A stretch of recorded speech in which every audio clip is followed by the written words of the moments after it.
Sambutan ambang Tahun Baharu 2026 di Sabah meriah. Perinciannya bersama Inisia Dolus. Silakan. Ya, Otto. Sambutan ambang Tahun Baharu 2026 berlangsung meriah di Kota Kinabalu semalam. Hujan renyai-renyai tidak menghalang keterujaan orang ramai untuk memeriahkan sambutan sekaligus menjadi simbol kebersamaan dan harapan warga kota menyambut lembaran baharu. Fadli Zil Ikram ada perkongsiannya.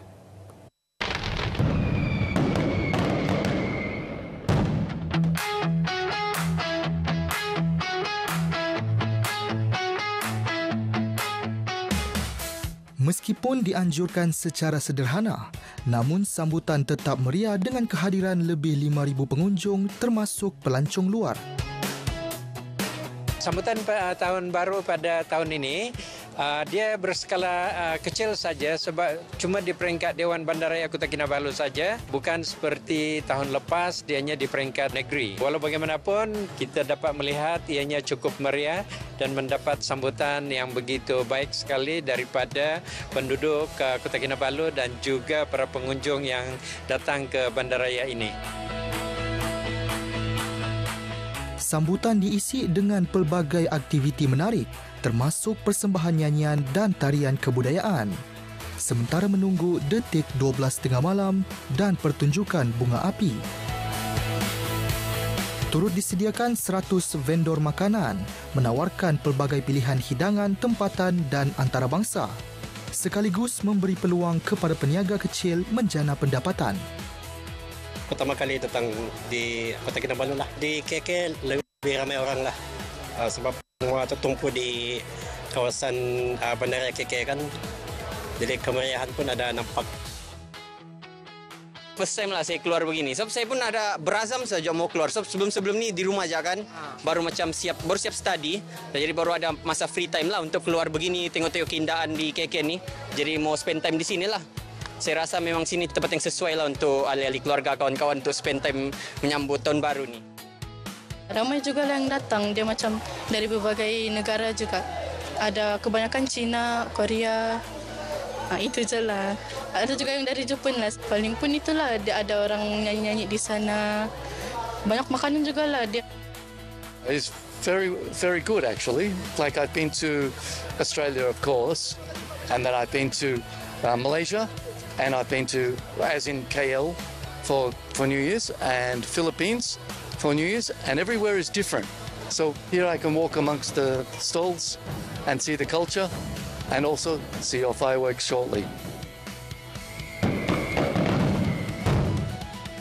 Membuka tirai 2026, warga bandaraya berharap Kota Kinabalu terus bersih, hijau dan berdaya huni. Fadli Zil Ikram, RTM.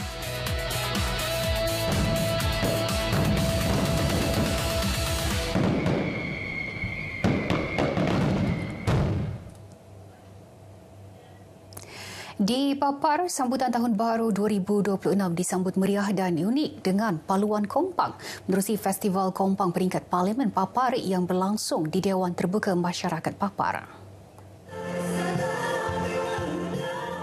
Pertandingan diadakan sebagai pengisian lebih bermakna dalam meraihkan Tahun Baharu, sekaligus memperkukuh hubungan masyarakat berbilang kaum menerusi aktiviti seni dan kerohanian.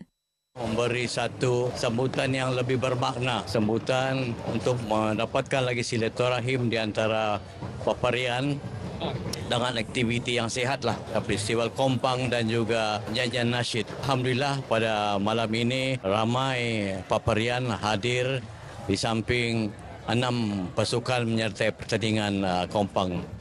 Festival Kompang dan Nasyid ini akan diteruskan penganjurannya setiap tahun sebagai inisiatif menggalakkan penglibatan generasi muda dalam aktiviti seumpama, sekaligus mengekalkan reputasi pasukan Kompang dan Nasyid Papar yang cukup aktif dalam aktiviti tersebut.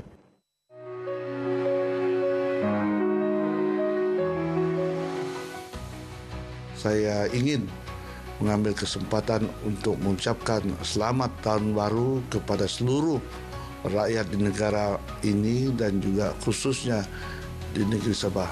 Saya berdoa agar Tahun Baru memberikan limpahan kemeriahan limpahan kegembiraan kepada seluruh warga negeri Sabah dan juga negara kita. Selamat Tahun Baru tahun 2026.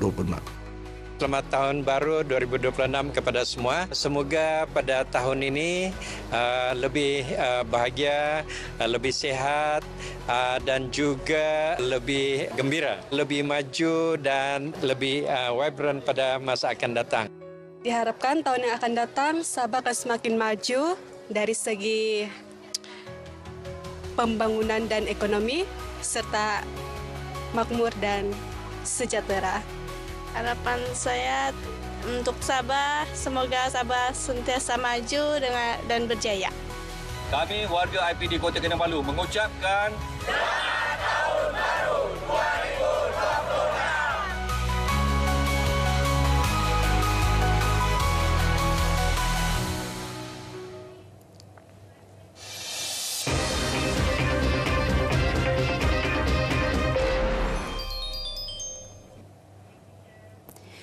Hubungan strategik antara Kerajaan Persekutuan dan Kerajaan Sabah kini lebih dinamik, lebih progresif.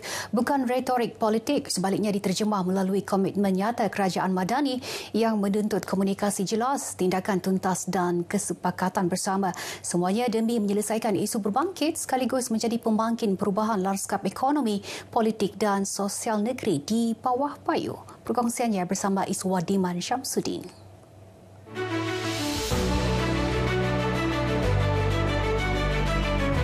Bagi tempoh 2021 hingga 2025, antara manifestasi paling signifikan kerjasama dua hala ini adalah pemulangan kuasa pengurusan elektrik Sabah kepada kerajaan negeri menerusi pindaan undang-undang di Parlimen. Langkah bersejarah ini membolehkan Sabah mengurus sendiri Sabah Electricity selari dengan semangat Perjanjian Malaysia 1963. Selain itu, Kerajaan Persekutuan turut meluluskan peruntukan bernilai 1.2 bilion bagi menangani isu bekalan asas, khususnya air dan elektrik yang menjadi keperluan mendesak rakyat. Kalau kerajaan negeri itu bersama, pakat dengan Kerajaan Persekutuan, apa faedah kepada rakyat? Senang boleh bicara. Apa projek perlu? Apa keutamaan? Saya dengar. Hubungan dua hala kini disifatkan sebagai nadi utama bagi mengelak sebarang kerenggangan pengurusan yang boleh menjejaskan hak-hak Sabah. Tumpuan turut diberikan kepada penyelesaian tuntutan MA63 serta pemecutan pembangunan infrastruktur strategik. Di peringkat kerajaan negeri, komitmen memperkukuh kerjasama ini dilihat penting bagi memastikan kesinambungan pembangunan menerusi Hala 7 Sabah Maju Jaya 2.0. Keutamaan kini tertumpu kepada penyelarasan dana persekutuan bagi merealisasikan aspirasi rakyat. Kita mesti bekerjasama rapat dengan kerajaan persekutuan ataupun kerajaan perpaduan yang ada pada hari ini. Kerana satu, kita akan meneruskan agenda kita untuk membela nasib rakyat dan sudah tentu kerajaan pusat akan membantu menyalurkan peruntukan-peruntukan ke negeri Sabah. Dalam tempoh 5 tahun akan datang, fokus utama kerjasama ini adalah menoktahkan isu 3 serangkai yang membelenggu rakyat: bekalan air, jalan raya dan elektrik. Isu 3 serangkai ni, jalan, air dengan elektrik ni, begitu penting untuk diusahakan sehingga selesai. Yang mana saya melihat daripada bajet kerajaan negeri itu sendiri juga dipertingkatkan. Begitu juga pengumuman daripada PMX sebelum ini, mereka ingin menyegerakan isu-isu yang utama ini. Kerjasama dua hala ini turut diperluas ke sektor ekonomi bagi merapatkan jurang pembangunan antara Sabah dan Semenanjung Malaysia. Kita melihat sendiri semasa program-program dalam 3 tahun lalu, banyak program-program keusahawanan daripada Kementerian Pembangunan Usahawan dan Koperasi itu banyak dijalankan di Sabah dan Sarawak. Prinsip ketelusan dan tadbir urus yang baik diyakini menjadi asas kukuh dalam mempererat hubungan strategik ini. Pandangan generasi muda pula mencerminkan harapan tinggi agar kesepakatan politik ini benar-benar membawa perubahan.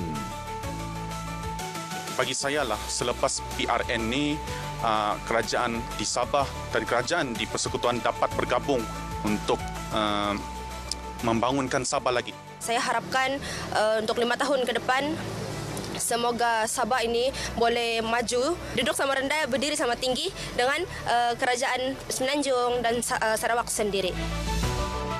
Komitmen kedua-dua pihak perlu terus diperkasa agar sinergi ini bukan sekadar slogan, sebaliknya diterjemah kepada kesejahteraan rakyat dan kemajuan ekonomi yang mampan.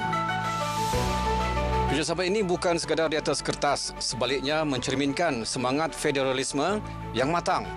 Melalui kesepakatan ini jelas membuktikan jurang perbezaan politik bukan lagi penghalang demi memastikan agenda Sabah Maju Jaya selari dengan aspirasi nasional. Iswadiman Syamsuddin, RTM.